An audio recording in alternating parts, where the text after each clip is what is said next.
Bom, olá, então sejam bem-vindos a mais um EBRAD Live, uma oportunidade aí que a EBRAD proporciona a todos nós, patronos. No caso, hoje eu estou aqui, professor Teodoro, sou patrono da área previdenciária. Eu tenho uma grande honra em estar ao lado do professor Ives Gandra, que coordena, é patrono da área tributária da EBRAD. Também saúdo todos os alunos que estão aqui de forma presencial. Aqueles que vão nos acompanhar aí de forma online, sejam todos bem-vindos. Obrigado aí pela acolhida, pela audiência.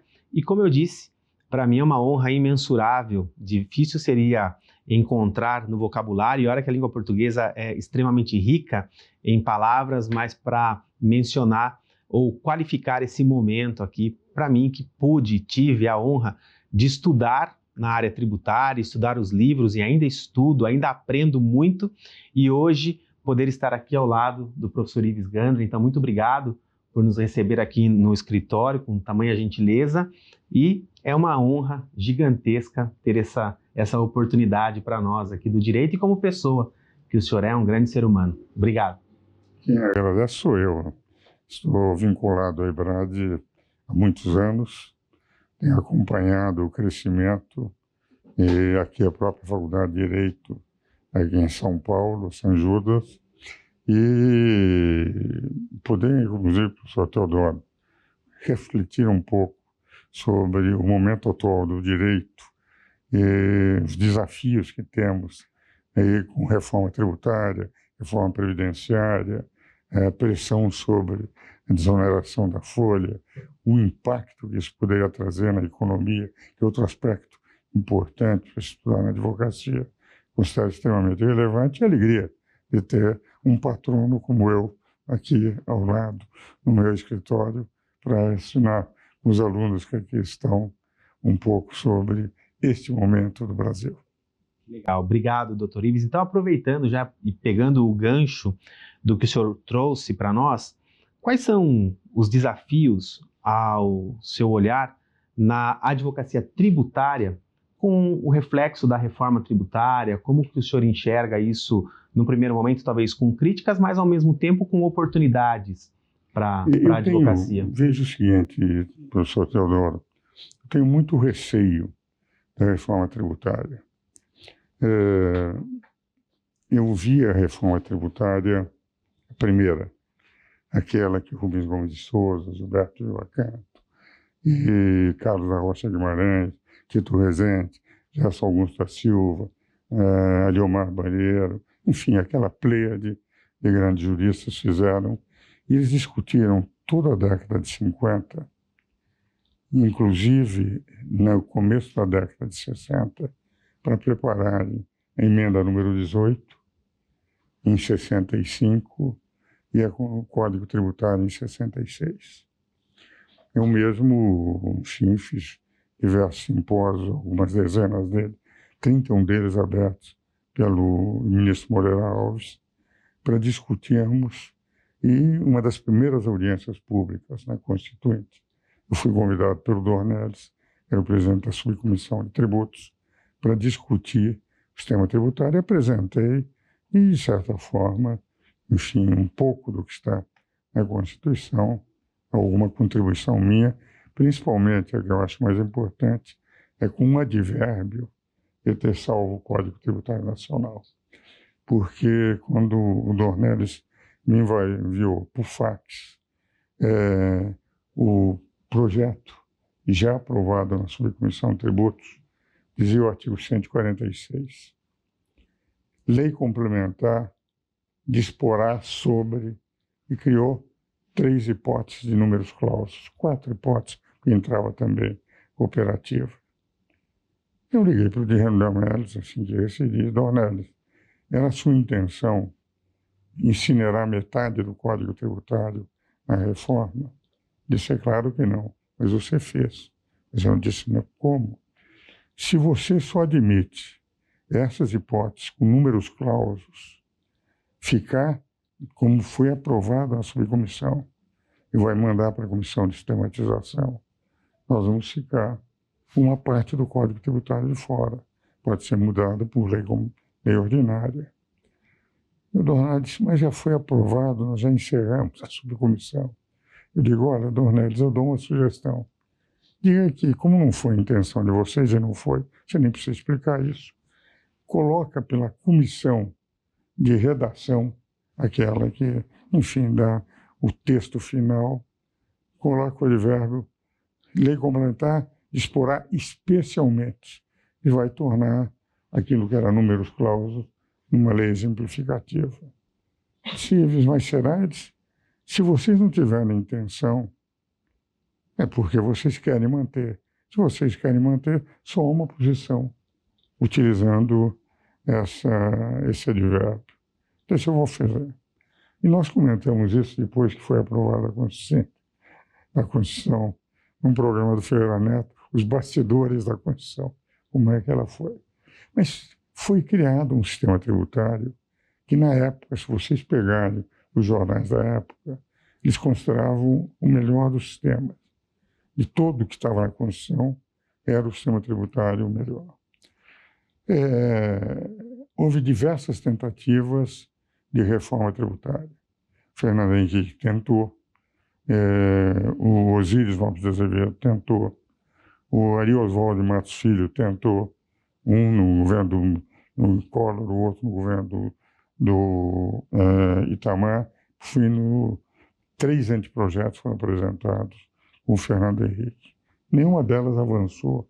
Enfrentava um problema muito simples, que não haveria possibilidade de equacionar os problemas enfim, das autonomias que os estados se davam contra a Constituição de fazer a guerra fiscal.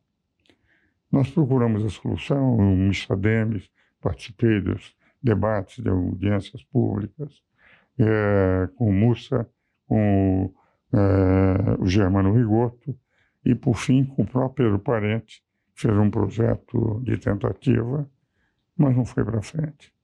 Quando a presidente Dilma assumiu, ela pretendeu, com o Bernardo Api, fazer um projeto novo de reforma tributária. Naquela ocasião, eu participei de novo de debates e ficou inviabilizado. Era um projeto de poder que fragilizava a federação. Veio o governo Bolsonaro, Michel Temer não continuou, o governo Bolsonaro também não. Agora, o presidente Lula chamou e ele trouxe o projeto que ele já pretendia, depois de estudos mais aprofundados. Ele criou até um grupo especial, decente, etc. Quando ele apresentou, nós estamos aqui, inclusive no escritório, discutindo. A minha preocupação, eu disse ao Bernardo, que é um grande economista, eu não ponho dúvida sobre a qualidade do Bernardo. Eu disse, Bernardo, você arrebenta a federação. E nós fizemos uma palestra juntos no Conselho Superior de Direito, na FEComércio, uma outra na Fiesp, aí já com Germano Rigoto também. E eu dizia o seguinte, num momento em que se tira a força dos estados no ICMS, acaba a federação. 88% da arrecadação média de todos os estados, São Paulo é mais de 90%, é o ICMS. Eles perdem o direito à autonomia e vai ficar com um comitê gestor em Brasília, em que 54 cidadãos, 27 representando os estados, 27 os municípios, vão administrar o ICMS e o ISS através do IBS. Os agentes fiscais do Estado, dos estados, dos municípios, e nos municípios representa 40%, vão ficar à disposição deste comitê gestor. Todos os tribunais administrativos para o IBS deixarão de existir, porque isso ficará concentrado em Brasília. 54 cidadãos vão decidir sobre 5.571 municípios, 26 estados e o Distrito Federal. A federação acabou. Há duas decisões do Supremo Tribunal Federal uma de relatoria do Carlos Mário Veloso, em 93, e outra de relatoria da Ellen Grace, em 2010, em que eles dizem que o artigo 60, parágrafo 1º, parágrafo 4, condiz que é inconstitucional qualquer emenda tendente a abolir a federação. Nessas decisões do Supremo, eles dizem o seguinte: o amesquinhar a federação é uma forma de tornar inconstitucional. Ora, no momento em que os estados perdem a competência, ficarão todas as questões tributárias que vierem sobre o IBS a ser discutidos lá. E como o CBS vai ter o mesmo regime do CBS, da contribuição da CBS, eles criaram, na Lei Complementar 108, uma espécie que a Secretaria da Receita Federal e os 54 do Comitê Gestor vão selecionar 4 cidadãos aqui e 4 aqui para, já que o regime jurídico será o mesmo, terem na discussão judicial a mesma solução. O que ocorre? O CARF virá com 4 cidadãos unidos, uniformes. Os 4 que vão ser escolhidos irão como representantes de um comitê fragmentado, porque os estados do norte pensam diferentemente dos estados do sul, os municípios diferentemente dos estados. Então, enquanto teoricamente há uma paridade, na realidade há 4 de um lado. Basta se tirar um daqui, já que é fragmentado. Vamos admitir estados que não concordam com os estados mais desenvolvidos, que preferem uma interpretação favorável à CBS, e que haja uma pressão do governo federal para dar a esses estados alguns benefícios, e que ele passe para o outro lado, fica 5-3. Então, nós temos... E tudo decidido em Brasília. Quer dizer, os advogados vão ter que discutir em Brasília as questões administrativas, Tribunal de Impostos e Taxas, etc. Então, há um amesquinhamento da federação. A meu ver, esses 2 acordos do Supremo Tribunal Federal se aplicariam. Segundo ponto que me preocupa, cada vez os estados desenvolvidos, São Paulo, Rio, Minas Gerais, Rio Grande do Sul, Paraná, eles mandam mais mercadorias para fora do que recebem. Eles são exportadores líquidos. Todo o diferencial deles, eles ficavam com 2/3 e os estados que recebiam 1/3 do ICMS.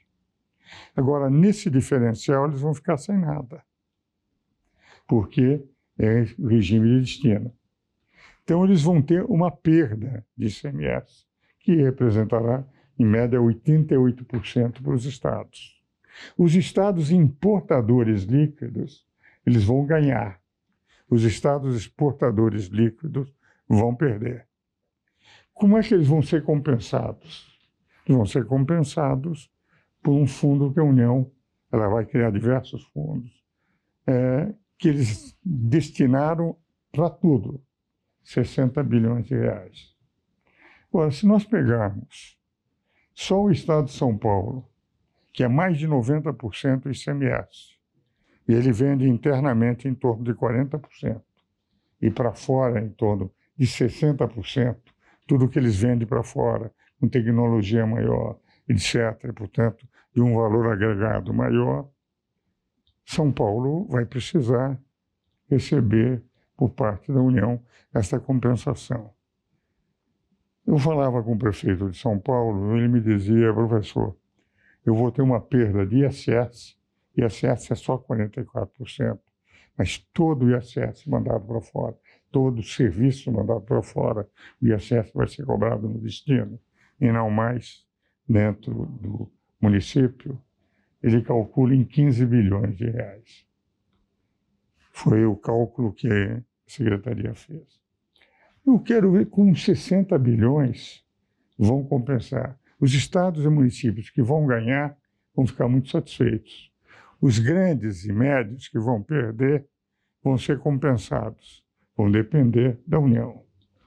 Para depender da União, eles estão calculando como é que se vai fazer, e essa vem no terceiro projeto de lei complementar que eles ainda não mandaram. Só mandaram o primeiro, como é que vai funcionar, o segundo, como é que a administração vai funcionar, e o terceiro, como é que haverá as compensações. Não mandaram porque eles estão tendo problemas enormes. Como é que a União vai conseguir compensar todos aqueles que perderam? Nós temos hoje, no governo federal, para os senhores terem noção, nesse 1 ano e 9 meses, ou 10 meses, nós aumentamos a nossa dívida pública, uma parte também, estados e municípios, muito menor, e da União, em 500 bilhões de reais. Quer dizer, o governo pediu dinheiro que não tinha pela receita ordinária. 500 bilhões de reais, para os senhores terem noção, quando fala 500 bilhões, vamos pegar duas unidades insignificantes. O real é uma unidade insignificante. Uma unidade de tempo, o segundo é uma unidade insignificante. Tanto o segundo quanto o real não vale nada. 500 bilhões de reais, se eu tivesse 500 bilhões de segundo, eu vou fazer um teste entre vocês. Quanto tempo duraria? 15 mil anos. 500 bilhões de segundo duram 15 mil anos. Porque 1 bilhão de segundo duram 31 anos e meio. Então, por aí os senhores veem o que são essas importâncias. O governo hoje, sem reforma tributária, sem ter que dispor nada para estados e municípios, foi obrigado, para seus gastos, a pedir. O governo Bolsonaro tinha reduzido em 2%, de 78% para 76%. Nós aumentamos para 74%, 76% para 74%. Nós aumentamos de 74% para 78% do PIB. Então eu pergunto aos senhores,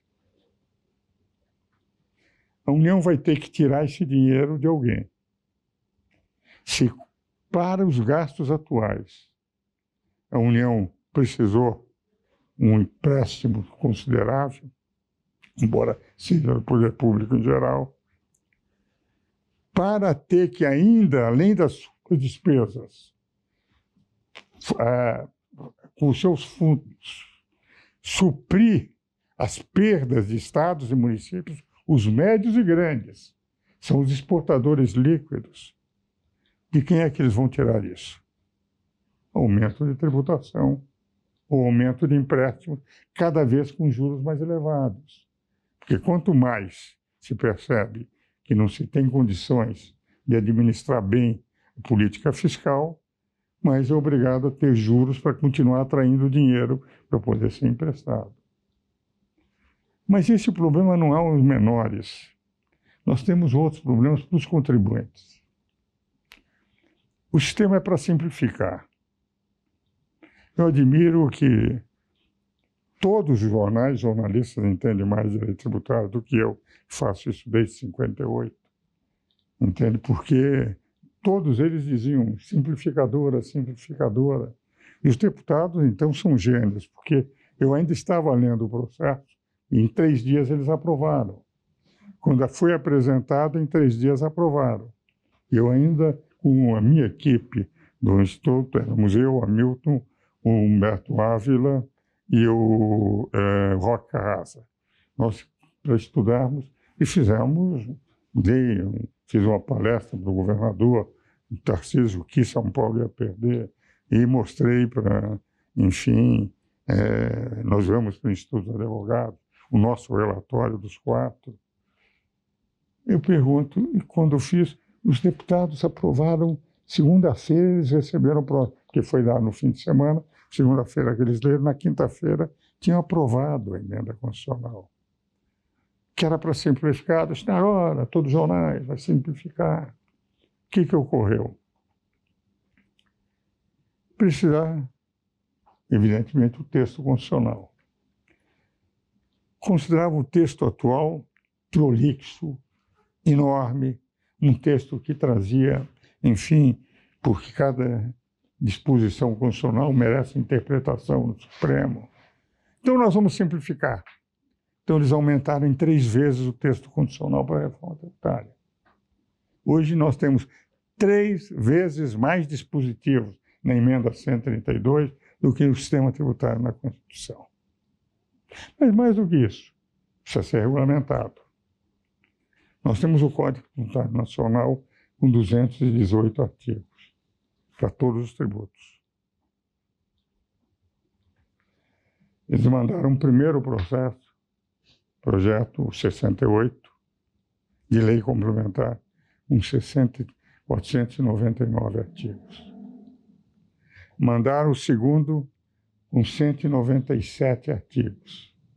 Nós já temos aí 696 artigos. E falta o terceiro, que eles ainda não mandaram, porque está tendo discussões enormes. Eu quero dizer, isso é para simplificar. Quer dizer, eu confesso aos 89 anos a minha grande dificuldade de entender, porque vocês veem o seguinte, 3 palavras. Imposto relativo às operações, às operações de circulação de mercadorias, que é o ICMS. A palavra operação, a palavra mercadoria e a palavra circulação, 3 palavras.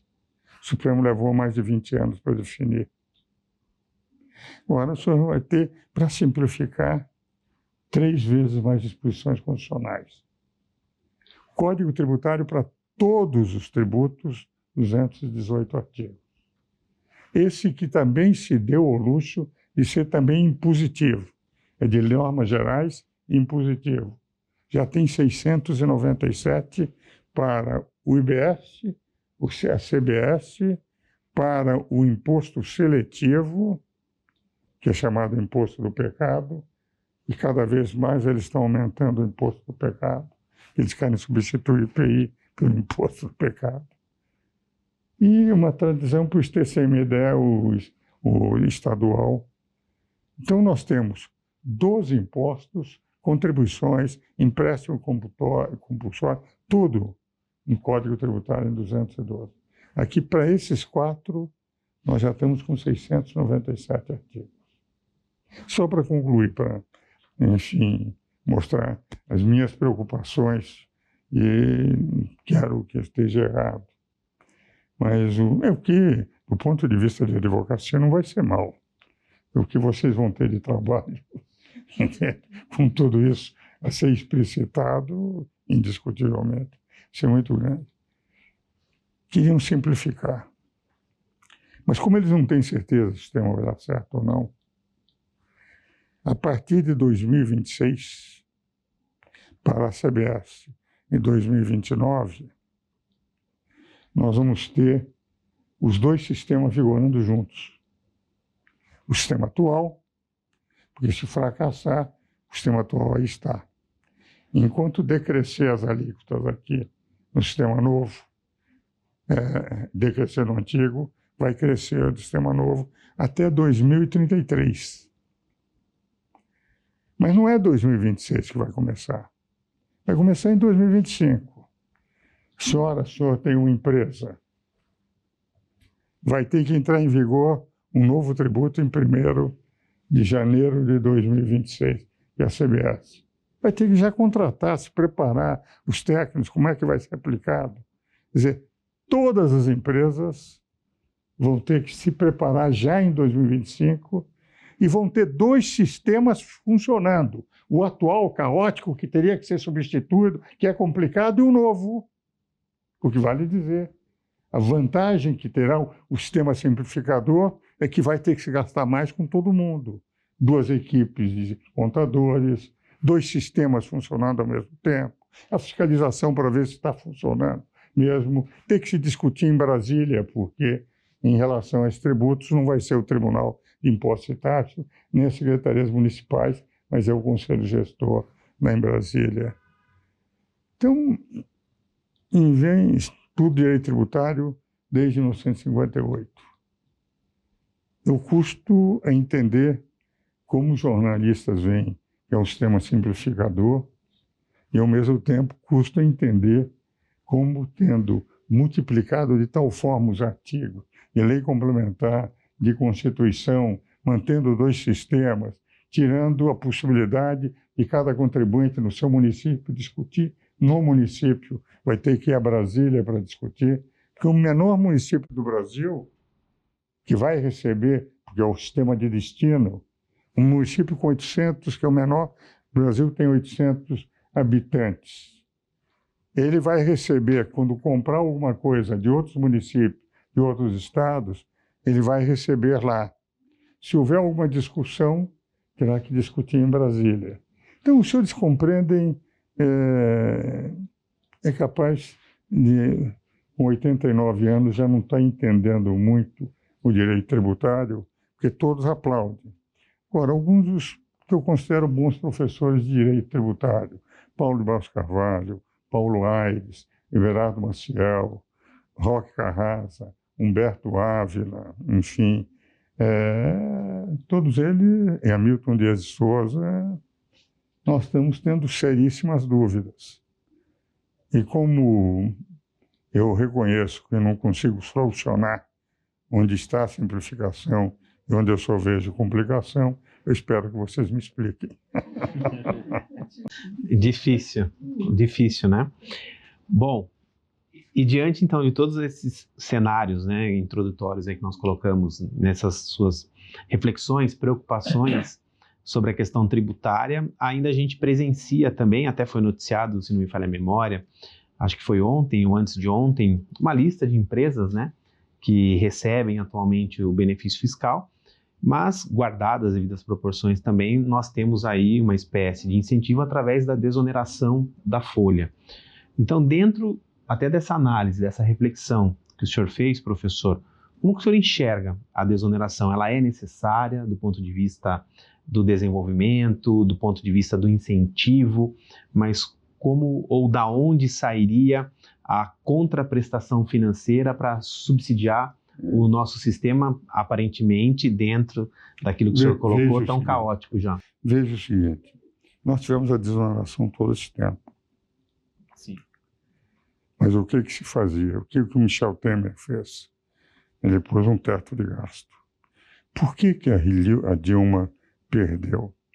Foi espedalada, eu quero dizer o seguinte, foi apenas um toque jurídico.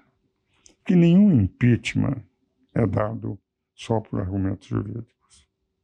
Se um governo for bom, se apresenta, o Congresso nunca vai dar 2/3.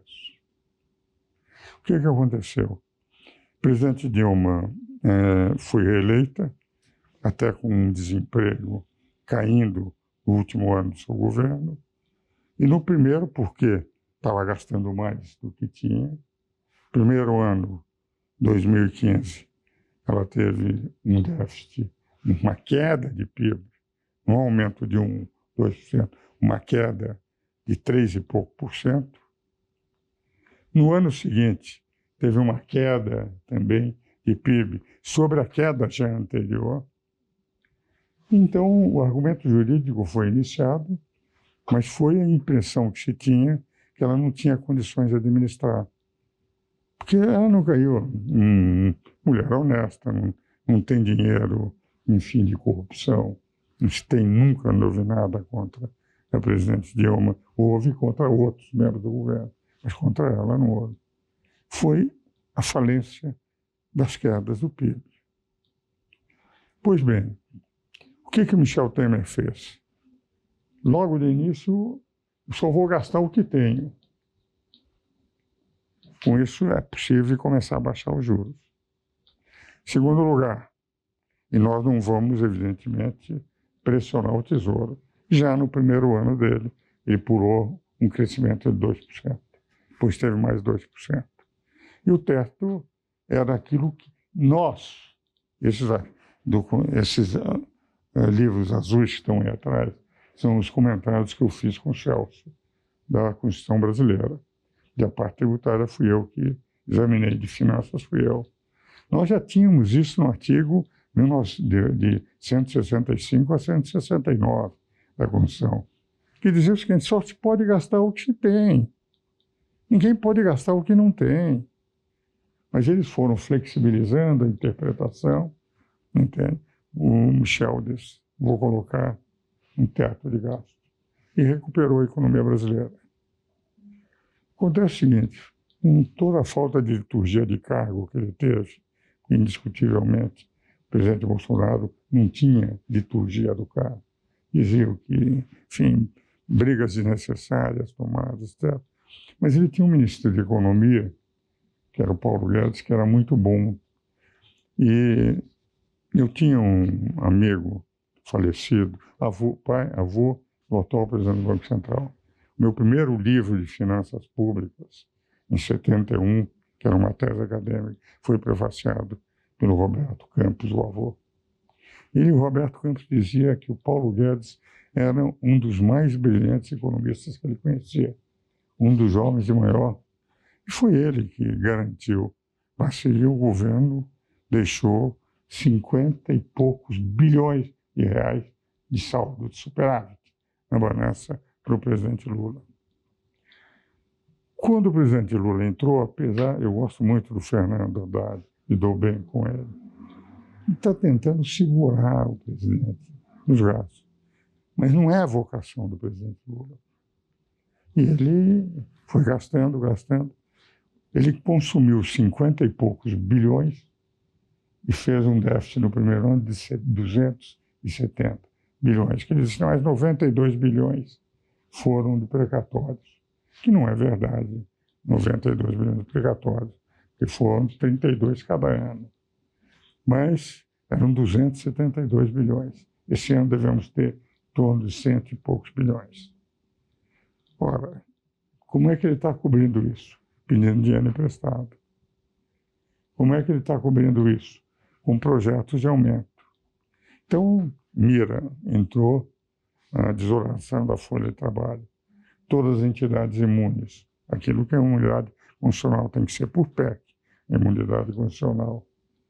E pretendendo teses que, do ponto de vista popular, impressionam. Como é um absurdo que os empresários donos de empresa, quando há distribuição de lucros, não paguem nada.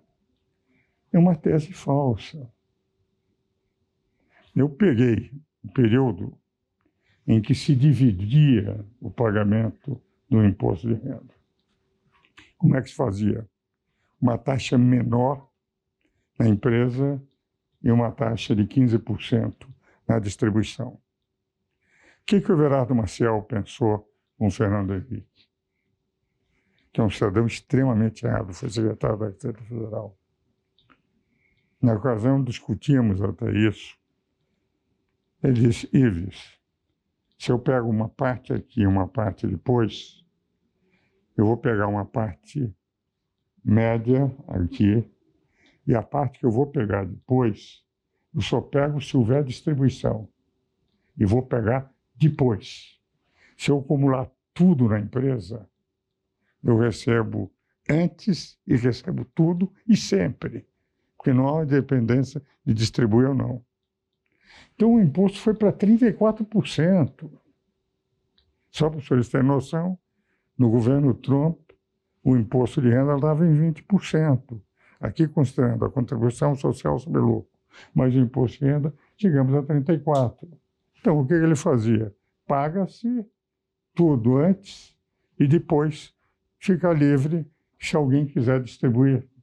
Então, a tese real é que, recebendo antes uma alíquota maior, é melhor do que receber dividindo uma parte antes e uma parte depois.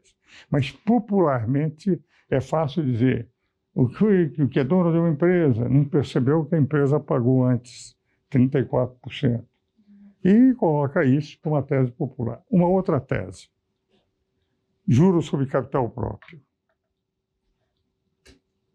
No juros sobre capital próprio, muitas empresas, quer dizer, empresas de um único dono, é só as médias e pequenas.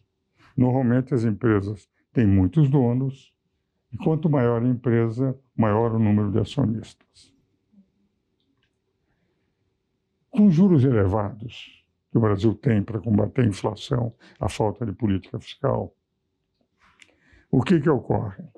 Ou eu posso pedir dinheiro ao banco emprestado e deduzir, ou eu peço ao acionista emprestado por um valor menor e também tenho o direito de deduzir. Então, a maior parte das empresas. Por quê? Desde que eu não tenha um único sócio, nem todos têm o direito, cada vez que precisa se aportar capital, de trazer capital. Nem todos querem levar o capital se há outros acionistas que não têm como acompanhar. Então, os juros de capital próprio foi uma tese também da época do Fernando Henrique, em que ele disse, vamos deduzir todos os juros, porque assim combate-se os juros mais elevados para as empresas e pode-se deduzir. E aquele capitalista que é o maior, que tem mais recursos dentro da empresa, pode emprestar para a empresa de múltiplos acionistas. O que ele está querendo? Não é justo que o cidadão que pode investir não invista e quer fazer a aplicação. Primeiro, a política de uma empresa é definida internamente pela empresa. Sabe-se se interessa ou não interessa, se tem que aplicar recursos na empresa ou se prefere deixar os recursos livres. Se os outros acionistas poderão acompanhar ou não. A grande parte das empresas, a maior parte dos acionistas não podendo acompanhar, são contra, porque sabem perfeitamente que cada vez que os outros põem dinheiro para aumentar o capital, diminui a sua participação Então, o Fernando Henrique, entende, em tributar antes e por tudo, seja no juros de capital próprio, foi uma forma de combater os juros elevados. Ele quer agora tributar. Se ele tributar, o que vai acontecer do ponto de vista econômico? O cidadão, nessas múltiplas empresas e acionistas, não vai conseguir fazer a concordância global.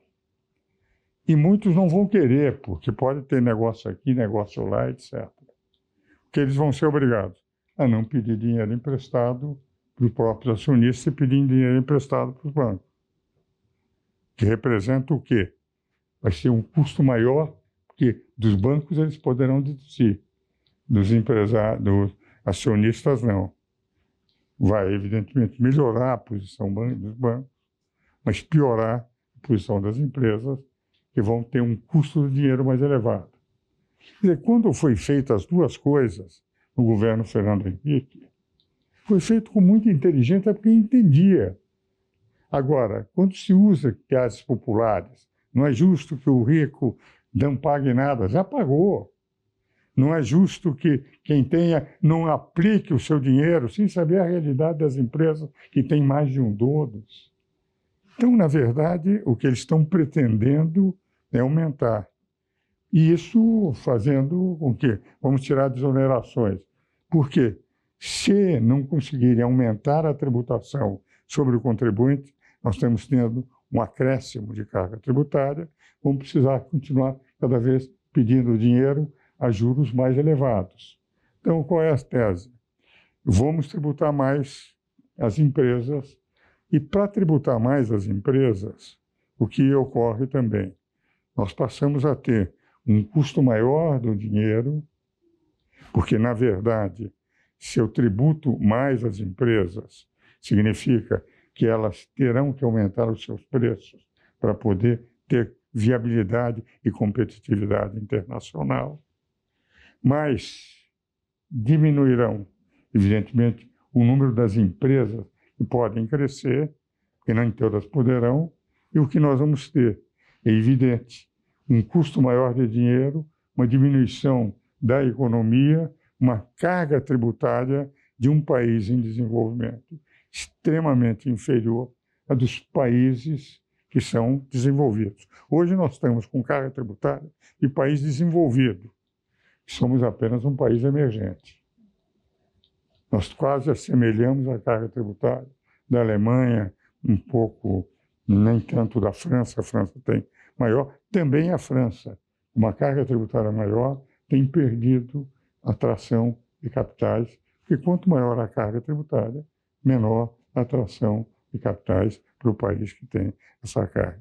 Então, eu tenho a impressão que nós teremos que ter, digamos, em direito tributário, teses com conhecimento de economia e com conhecimento de direito tributário, um conhecimento de reflexo na economia, um conhecimento de reflexo no direito.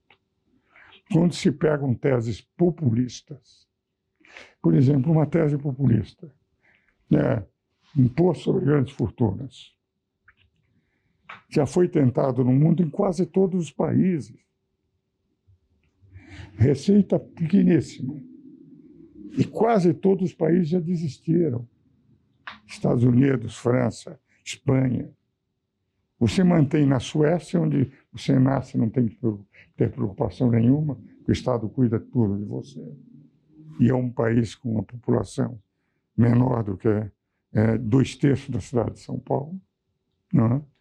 E a França, em que a receita na França do imposto sobre grandes fortunas é menos de 1% da receita global. Então, é uma tese bonita do ponto de vista ideológico, mas do ponto de vista de economia tem que se examinar. O pior que existe é tentar levar a ideologia para a economia. A economia tem que ter ideias, e não a corruptela de ideias, que são as ideologias. Entende? Então, eu tenho a impressão que vocês gostariam de uma aula muito mais tranquila, muito mais otimista. Mas eu acho que é interessante. Nesse livrinho que o Roberto Campos prefaciou meu, Desenvolvimento Econômico e Segurança Nacional, Teoria do Limite Crítico, eu falava sobre o impacto das despesas militares nos orçamentos públicos, quando elas são positivas, quando elas são negativas. Por exemplo, no Brasil, nós estamos começando com a Embraer. A Embraer foi um sucesso de desenvolvimento de tecnologia militar, porque os primeiros aviões foram comprados pelo governo, 125 Bandeirantes, 80 e poucos Chavantes, era aquele avião de guerra subsônico, mas tornou-se uma realidade o que nós tivemos de desenvolvimento civil, entende? E ele terminava o prefácio da seguinte maneira, analisando que esse tema de despesas militares tem que ser examinado tecnicamente, entende? Por isso que eu formulei uma teoria do limite crítico, quando elas são úteis e quando elas são inúteis, quando elas são desagregadoras, quando elas são úteis, porque isso eu chamei teoria do limite crítico. E ele termina o livro com essa frase, a melhor forma de se evitar a fatalidade é conhecer os fatos. E, na verdade, conhecer os fatos da economia e da tributação é importante. Agora, discutir com aqueles que têm ideias ideológicas, por exemplo, deputados, é possível deles entenderem em profundidade o que representava exatamente essa revolução. E por que os que entendem direito tributário há muito tempo têm as suas preocupações e aqueles que não entendem disseram que é simplificadora e não tem preocupação nenhuma? É uma pergunta que eu faço a vocês. Bom, meu caro professor Teodoro, falei demais. Nada. Aqui dá para ficar muito, muito tempo ouvindo, né? É literalmente uma aula.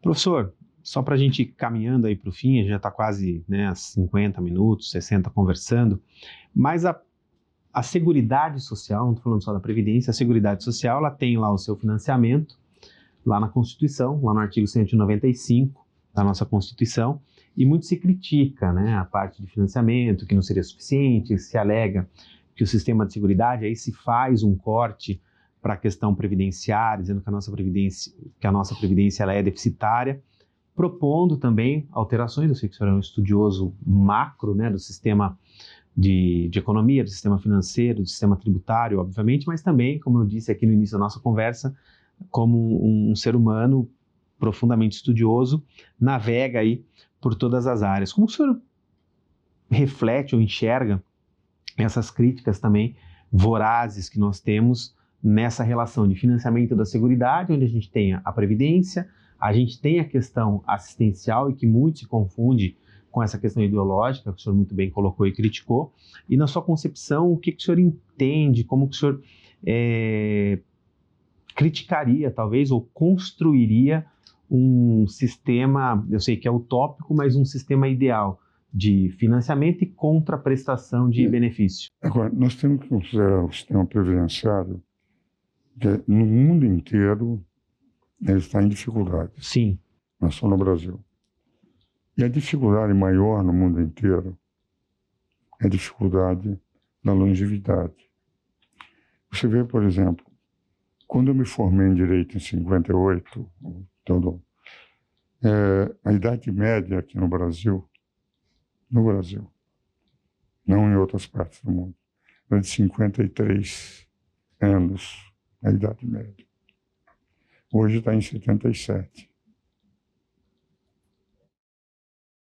Quer dizer, quando nós pusemos 60 anos naquela época, era acima da idade média. Nós não tínhamos, mesmo assim, já representava, você se lembra, estudando, você encontra, porque naqueles tinham feito um sistema pelo qual você recebia da empresa, do empregado e da União. E a União não pagava nunca. Então, ele ficou carente, porque eram 2/3 que tinham que sustentar a totalidade. A União nunca pagou, só estava na Constituição. Mas agora, com essa longevidade e com um outro dado em que é uma realidade. Hoje, o estudo universitário, o estudo atingindo a cada vez mais pessoas e todo mundo podendo, enfim, ter acesso às universidades. Nós mesmos, na EBRAD, temos um ensino online, que é um ensino, entende, à distância. Não há possibilidade nenhuma de ter o melhor professor no último fuso horário do Brasil.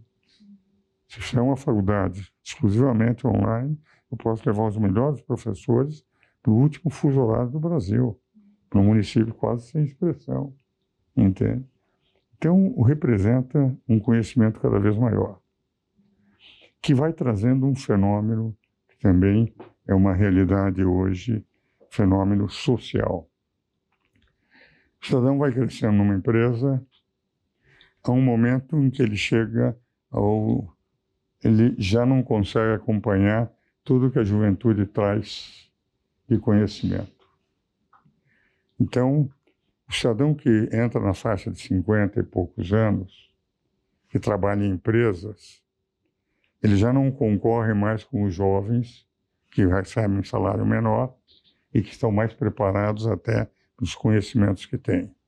Então, nós vamos tendo um contingente cada vez maior de pessoas com capacidade de trabalho, desempregadas, aqueles que chegaram ao nível universitário, porque foram substituídos pelos jovens que estão com tecnologia mais moderna, com tudo, e que, evidentemente, também são mais úteis à empresa num mundo de competitividade global. Nós vivemos globalização, em que a tecnologia... Vocês pegam, por exemplo, a China. Por que a China não invade Taiwan, ou não invadiu até agora? Não é por causa dos americanos. Os americanos não teriam condições nenhuma de, com seus porta-aviões, segurar, entende, uma ilha. E que Taiwan fornece chips para a China e para os Estados Unidos, que os Estados Unidos e a China não sabem fabricar. Se um dia eles invadirem e Taiwan está preparado para se defender, então haveria uma destruição completa da ilha, uma invasão, destruiria tudo aquilo. Seria um colapso na indústria americana, na indústria chinesa e tal. Então, ela não é garantida pelos seus aviões, pelos porta-aviões americanos, por tudo, por toda a tecnologia militar que tem. Não dá para suportar um país com 1 bilhão e 400 milhões de habitantes. É que eles têm uma tecnologia. Tem uma tecnologia mundial hoje cada vez maior. Eu lia, 3 ou 4 anos atrás, um livrinho, o último que ele escreveu, do Stephen Hawking, em que ele dizia o seguinte: a evolução do conhecimento mundial, daqui a alguns anos, num ano, nós vamos evoluir tanto quanto toda a história da humanidade até o ano anterior. Porque a velocidade é uma barbaridade. Vocês veem aqui, já viram quantas enciclopédias eu tenho aí? Hoje é mais decorativo, porque no meu Google, no meu celularzinho, entende? Antes eu tinha todos os livros anuais, que saía de todas as enciclopédias, entende? Agora elas não publicam mais em papel, porque são desatualizados em 24 horas. Elas vendem edições com atualização de 24 em 24 horas. Então, a evolução tecnológica é um negócio fundamental. Quando eu fiz minha primeira tese acadêmica, na USP, em 69, eu precisava importar os livros e ficava esperando um mês, entende? Para poder fazer, quer dizer, desde o começo de 69 até poder apresentar lá no fim de 60. Na época não havia mestrado, na época eram só 2 especializações e doutoramento. O mestrado só foi criado em 71. Para receber o livro. E meu colega, que foi meu sócio, Tilby, ele pediu um livro que não chegava nunca. Por quê? Porque a biblioteca que ele queria, onde ele comprou, o cartão que puseram com o nome dele ia e era rejeitada e voltava. Todo dia o cartão ia e voltava, ia e voltava. Ele não recebeu o livro. Daí ele telefonou direto, o que é que está vendo? Foram procurar, daí descobriram que o cartão já estava até gasto. Ia e voltava, ia e voltava. Agora, hoje não. Qualquer lugar que você esteja, eu acabei de falar antes de ir para cá, minha filha que está dando uma palestra na Hungria. Entendeu? Ela tinha terminado, ela ligou para mim, Quando eu estudei na França em 53, para falar com minha mãe, eu tinha 18 anos só, e ela sofria uma barbaridade, ter o filho mais velho fora. Eu tinha que marcar na telefônica para o dia seguinte a hora. E tinha que ir para a telefônica na esperança de dar certa ligação. Então, essa velocidade, toda pessoa, à medida que vai ficando mais idoso, vai tendo dificuldade. Eu, por exemplo, em matéria eletrônica, eu sou um desastre. Felizmente, eu ganhei uns tostões para ter uma equipe que faça isso para mim, entende? Então, todas as gravações no Instagram, etc., eu só ponho na exposição, mas meus netos de 10, 11 anos fazem isso melhor do que eu. Então, isto é um outro problema seríssimo para a Previdência. Maior longevidade e, digamos decrepitude do material mais cedo, para efeitos de empregos. Então, o problema é geral no mundo inteiro. Agora, eu estou convencido, em nível de previdência, não é o sistema ideal, mas o que é tentar fazer previdência privada com o maior número possível de empresas, e ainda porque pelo menos vai se fazer. Porque há um próprio risco. Quem só depende da presidência oficial, cada vez que o governo não tem dinheiro, onde é que ele cai? Nos precatórios, joga para frente, ou cai. Então, vamos evoluir, temos que ver, o governo não pode pagar, etc. Então, eu tenho a impressão que, para dar uma garantia para as pessoas quando vão envelhecendo, entende, era fazer paralelamente a previdência oficial, que é obrigatória, fazer a previdência complementar. Mas não é o ideal ainda. E eu confesso que é um desafio para o mundo inteiro. Porque eu vejo, enfim, alguns colegas meus de Bandeirantes, eu não estou falando de qualquer colega, primeiros colocados, resolveram seguir a carreira de professor apenas. A dificuldade que tem para comprar remédios. Não é? Então, não conheço, gostaria de ter a fórmula mágica, mas eu tenho essa fórmula caseira, previdência privada. Bom, professor Ives, os desafios são grandes, né, em todas as áreas. Fico feliz que os alunos da pós em advocacia tributária e da nossa pós em advocacia previdenciária tiveram aqui uma demonstração de um grande estudioso, né, um ícone no Brasil e fora dele. Não é verdade. É verdade, não sim, é verdade. posso falar tranquilamente. Humilde, né, também, bastante. E eu também enxergo dessa forma, né, o previdenciário, a área previdenciária vai ter que encarar muitos desafios, a gente tem realmente uma expectativa de sobrevida bastante grande. A China, inclusive, acabou de fazer a sua reforma, passando a idade mínima para se aposentar também lá, aumentou, então é um desafio mundial. Os alunos nossos já sabem dessa questão da previdência complementar, que de certa forma, goste ou não, é o que nós vamos encarar. E vocês tiveram aí com certeza vários insights aqui da nossa conversa. Vou abrir só para as considerações finais aqui, para a gente seguir um protocolo, mas não sem antes de agradecer mais uma vez por nos receber aqui em seu escritório, dentro dessa jovialidade que ainda mantém. 89 anos. É um jovem de 89 anos, com muita sabedoria e lucidez. Eu vejo o seguinte, Sr. Teodoro, eu preparei para vocês 2 livrinhos que vocês vão pegar. Quando eu era estudante de Direito, em 55, eu tinha um grande amigo que era o Saulo Ramos. E nós saímos para o interior declamando poesia. E ele dizia: Ives, quando nós nos formarmos, a advocacia vai ser o bico que vai sustentar o poeta. E foi o bico a vida inteira. Então, é um livro de poesia, para cada um de vocês. Esse é um livro que é um diário em sextetos. Entende? No governo Dilma de 2015, o primeiro mês, cada dia tem um sexteto. É um grito de revolta minha com as medidas que ela estava tomando naquele primeiro mês. Depois há o terceiro de dedicação. Minha mulher, todos os meus livros de poesia foram inscritos para ela. Fui já presidente da Academia Paulista de Letras, entende?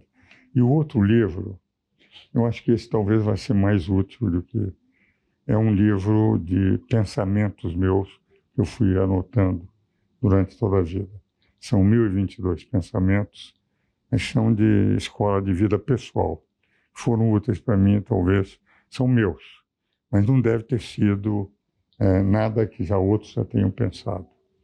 Uma vez eu conversava com o Roberto Campos e perguntei para ele o seguinte: Roberto, como é que você, nos seus artigos, você sempre coloca velho provérbio chinês?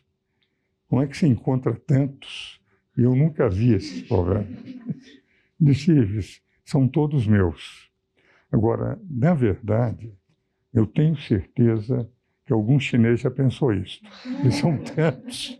Então, eu não estou errando sendo velho, né? Porque algum chinês, em algum momento da história, já deve ter pensado o que eu pus. Então, nesses pensamentos meus, não há nada de novidade. Esses são aqueles que, mais ou menos, eu me orientei. Vocês pegarão, estão lá em cima da mesa. Então, você distribuiria para todos, não é? Entende? Ótimo. Obrigado, doutor Ives. Então, só para a gente quebrar então o protocolo, deixe um pensamento final para nós aqui, uma dica de vida, literalmente.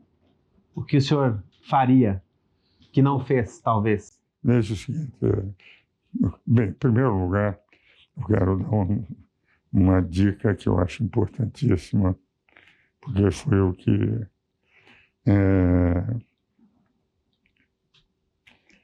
eu fui casado 62 anos e namorei minha mulher 67, começamos a namorar aos 18 anos.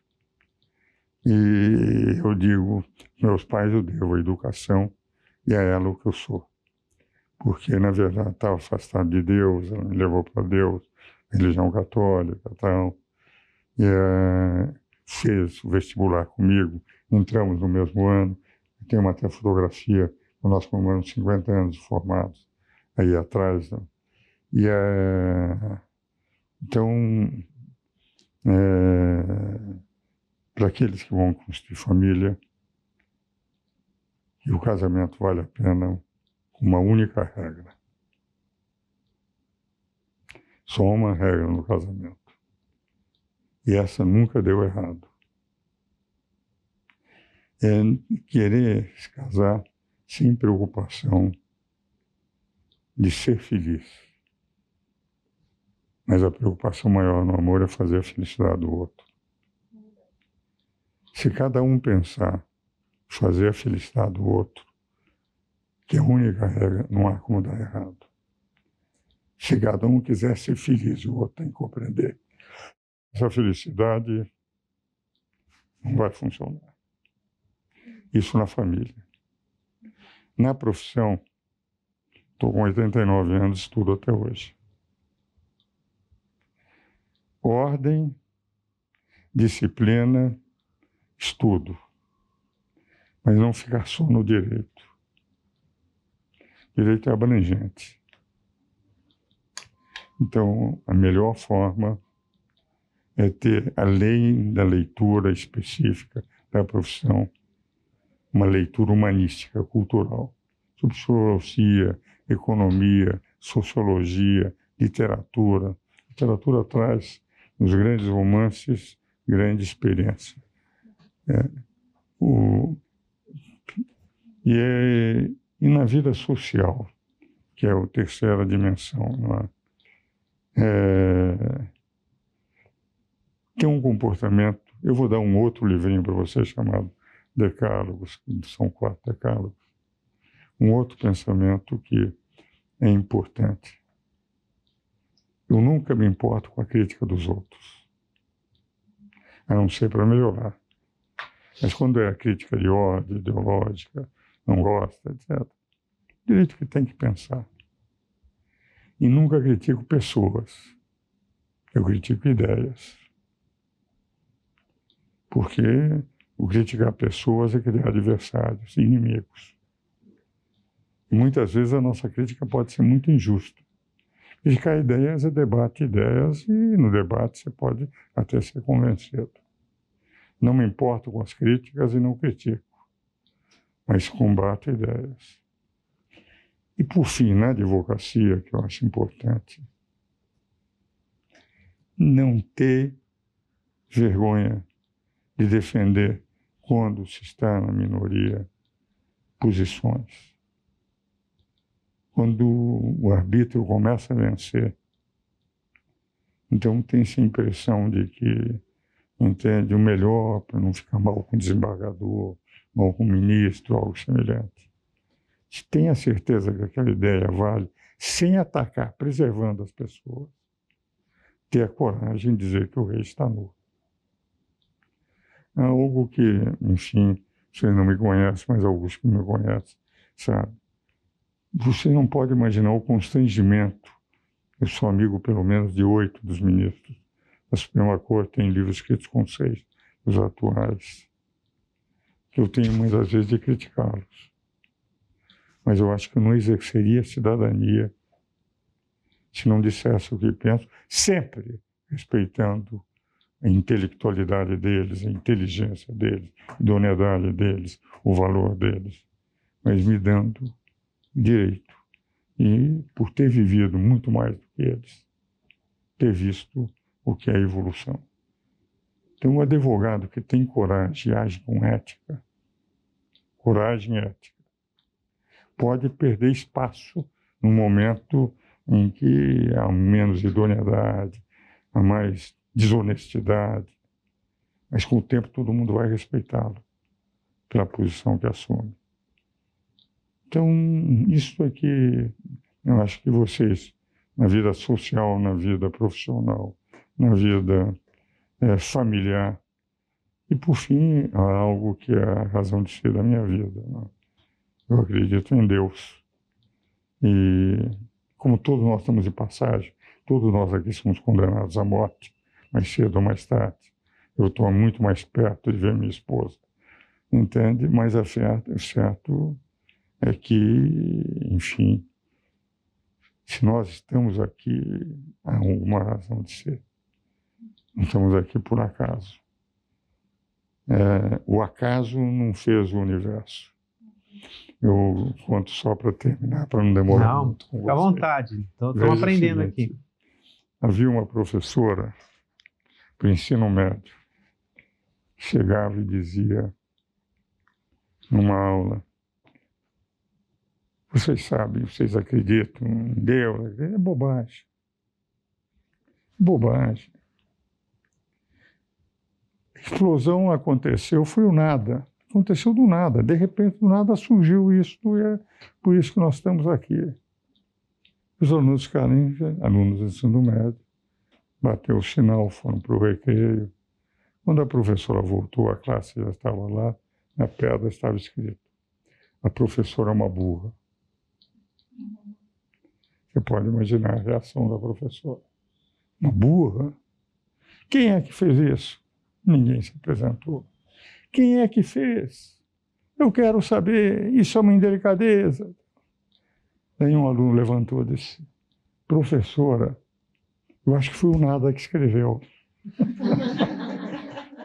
Você está aí brincando? Eu disse, professora, o que é mais fácil? O nada ter escrito isto ou nada ter criado todo o universo, nós que estamos aqui, etc. Mas quer dizer, é muito mais fácil criar um criador que cria do que acreditar. E eu realmente, desde que a Ruth conseguiu me reconverter para a religião, foi o que foi de melhor na minha vida, entende? E tem isso cedo de balizamento, tá certo? Mas vou dar também aqui o livro, e você pegaria os livros que estão lá, aqueles, Patrícia, você me traz também os decálogos? Nos decálogos, um dos 4 decálogos é o decálogo do advogado. Então, esses aqui são do professor Teodoro. Esse é o seu, o Teodoro. Ótimo. Aí sim, doutor Ives. Muito bom. Vou caminhar para o encerramento, então, doutor Ives, agradecendo mais uma vez a receptividade. Além de aprender, ainda vou ganhar grandes livros aqui para que eu possa estudar. Quero agradecer a todos que nos acompanham aí de forma online, agradecer os alunos que estão aqui de forma presencial, muito obrigado, tenho certeza que valeu muito a pena. Agradecer a toda a equipe da EBRAD que está aqui também, a toda a direção, se não fosse a EBRAD nós não estaríamos, e você que nos assiste, aproveite e seja nossos alunos, seja na pós em advocacia tributária ou na pós em advocacia previdenciária, respeitando todas as outras áreas, essas são as 2 melhores áreas do direito, certo, doutor Ives? Muito obrigado. Plenamente de acordo. Que bom. Então é isso. Se não querem me ouvir, ouçam aqui ao doutor Ives. Fiquem com Deus, tudo de bom, vamos em frente, muito obrigado mais uma vez.